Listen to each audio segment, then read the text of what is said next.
ఈరోజు బోనాల శుభాకాంక్షలు. గోల్కొండ కోటలో జగదాంబ అమ్మవారు మరి మహాంకాళి అమ్మవారు. జగదాంబ అమ్మవారి నుంచి జగదాంబ అమ్మవారు పై విగ్రహం ఉత్సవ విగ్రహం వెళ్తుంది. ఇది మహాంకాళి అమ్మవారు సాయిబాబాచారి గారు ఇంట్లో నుంచి మహాంకాళి దేవాలయ పూజారిగా ఉన్నారు. వాళ్ళ ఇంటి నుంచి ఉత్సవ మూర్తులు ఇది తీసుకెళ్లి కోటలో పెట్టడం జరుగుతుంది. నెల రోజుల పాటు అక్కడ పూజా కార్యక్రమంలో ఉత్సవ విగ్రహాలు ఉంటాయి. గత పూర్వకాలం నుంచి తాత ముత్తాతల నుంచి మేము ఈ విగ్రహాల పూజ చేసుకుంటూ ఈ రిసాల బజార్లో మహాంకాళి దేవాలయం నుంచి సాయిబాబాచారి పూజారి ఇంట్లో నుంచి ఉత్సవ విగ్రహాలు తీసుకురావడం అవుతుంది. గోల్కొండ కోటల ప్రత్యేకత ఏంటంటే ఆషాఢ మాసం బోనాలు తెలంగాణలో మొట్టమొదటిగా ప్రారంభమైంది గోల్కొండ కోటలనే. మనం ముగిసేది కోటలనే 9 వారాలు పూజలు అవుతాయి. జంట నగరాల్లో ఆదివారం బోనాలు అవుతాయి, సోమవారం రంగ కార్యక్రమం అవుతుంది. ఉత్సవాల కంటే ముందు ఎన్ని రోజుల ముందు నుంచి ఈ ప్రతిమల్ని తయారు చేస్తూ ఉంటారు?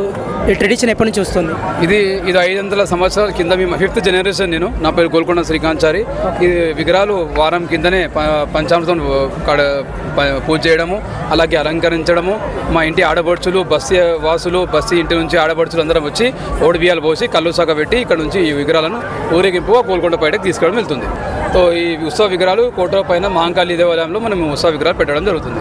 అంటే మరి రోజువారీ పూజలు ఎట్లా ఉంటాయండి ఇక్కడ మన కోటలో? రోజువారీ పూజలు శాకంబరి ఉంటుంది, కుంకుమ అర్చన ఉంటుంది, హోమం కార్యక్రమం ఉంటుంది, అమ్మవారి శావ కార్యక్రమం ఉంటుంది. 9 వారాలు కంటిన్యూగా అమ్మవారికి 9 విధాల పూజలు జరుగుతాయి. ఓకే, కొన్ని వందల సంవత్సరాలుగా తరతరాలుగా కూడా మనకు ఈ రిసాల బజార్లో శ్రీకాంతాచారి గారి కుటుంబము అమ్మవారి ప్రతిమని తీసుకొచ్చి ఇక్కడ కోట దగ్గర ప్రతిష్టాపించడం అనేది జరుగుతున్నది. ఈ ఏటా అట్లా జరుగుతున్న సంప్రదాయ పద్ధతిలోనే ఈసారి కూడా వాళ్ళు అమ్మవారి మూర్తులను తీసుకొని కోట వద్దకు బయలుదేరుతున్నారు. చాలా వైభవంగా ప్రదర్శన నిర్వహించుకుంటూ తీసుకొస్తున్నారు.